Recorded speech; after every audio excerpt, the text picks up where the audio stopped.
منى، بقول لك الأول، صباح الخير. هو أنا ممكن أسألك سؤال؟ اتفضل. أنت جاهزة بقى؟ هو ليه ما فيش في حياتك راجل لحد دلوقتي؟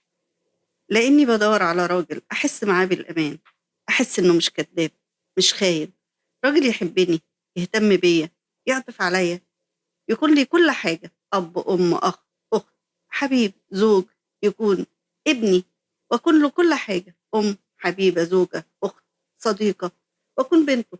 راجل يحترمني، ما يهنيش، راجل ما تشاركنيش فيه واحده تانية. خبر أبيض! وتفتكري بقى في راجل بالمواصفات دي كلها؟ ده راجل تفصيل بقى. ما هو عشان كده انا لسه ما فيش في حياتي راجل وبدور. وتفتكري هتلاقيه؟ الله أعلم هلاقيه ولا لأ. طب اسمحي لي أقول لك حاجة يعني مهمة كده. العمر بيجري يا منى، يعني تكبري وتعجزي وبكرة يبقى يجي عليك مفيش جواز، يعني مفيش خلفة، يعني مفيش حياة مفيش أي حاجة خالص. وأنت شايف يعني إني لازم أتجوز بالطريقة دي وخلاص، زي أي ست؟ أي ست اتجوزت كده ندمت واتحسرت واتخانت. نهار أبيض عليك! أنا مش لاقي كلام أقوله يا بنتي. الرجالة مش ملايكة زي ما أنت متصورة يعني. خلاص يبقى مش عايزة راجل في حياتي يضيع لي حياتي. طب هو أنت كده عايشة يعني مبسوطة يعني؟ على الأقل عايشة، عندي أمل. أحسن ما أتجوز راجل أي كلام يقضي على حتة الأمل اللي فضلالي. أنا حاسس كده مش لاقي حاجة أرد عليكي فيها. إيه اللي بتقوليه ده كله؟ ده أنت شوهت الرجالة خالص وجردتيها. أنا مختلف معاك على فكرة. مختلف معايا؟ مختلف معايا، أنت حر.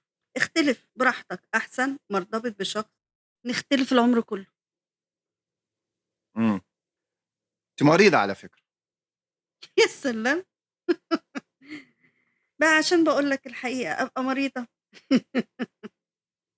بُص حواليك يا أستاذ سلامة، مع احترامي ليك يعني، هتلاقي ما فيش ست تعبانة إلا بسبب راجل في حياتها، نغص عيشتها وحياتها. مع احترامي ليك يعني، معاملة وحشة، اهتمام ما فيش، حب ما فيش، أناني، سلبي، همجي، جاهل بمعاملة الست، فاهم الرجولة غلط، ولو في حب يبقى وراه مصلحة أو غرض. أنا مش لاقي كلام أقوله. إيه السواد ده كله؟ إيه ده؟ طب ما يا ست طبيعي يعني إن أي راجل يبقى ليه غرض في الست، ما كلنا عارفينه يعني. ولا إيه؟ معاك، ولكن قصدي طول ما في غرض في الست بيقدم الولاء والطاعة، خد غرضه خلاص يرميها ويدوس عليها. طب بصي، اسمعي وركزي في اللي هقوله دلوقتي. أنا حاسك بتقولي كلام كده الستات كلها بتقوله، وجايين على الراجل بحدة. طول ما في حياة يا ماما وفي نفس هيفضل الراجل عاوز الست. أيوه، أديك قلت عاوز الست، ولو الست تعبت يسيبها ويشوف غيرها. انتوا كده يا رجال.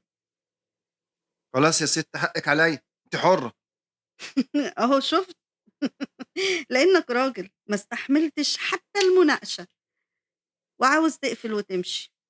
طب انت عاوز ايه بالظبط؟ مش عاوزة حاجة، انت اللي جاي تسألني وانا كنت قاعدة في حالي.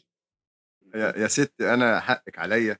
هي القصه كلها والله ان انا كانت فكره كده خطرت في بالي، ان انا كنت عايز اسال سؤال: ان ليه الستات او البنات مفيش في حياتها راجل ومش مرتبطه؟ طيب فهمت. اه يا ستي فهمت. فهمت ايه؟ فهمت ايه؟ مم. ماشي، هقول لك فهمت ايه. اتكلم بطريقتك بقى. اتفضل. فهمت ان الست ليها طلبات وليها شروط وليها مواصفات في الراجل، ولو ما لقيتهاش فيه يبقى الافضل تعيش بدون راجل، وتعيش لوحدها وتعيش مبسوطه ومتنغنغه ومتنعمه. خليكي كده لوحدك. شاطر يا أستاذ سلامة، شاطر، بس يا ريت تكون فهمت بصحيح. ان شاء الله يا اخي. مع السلامه. سلام.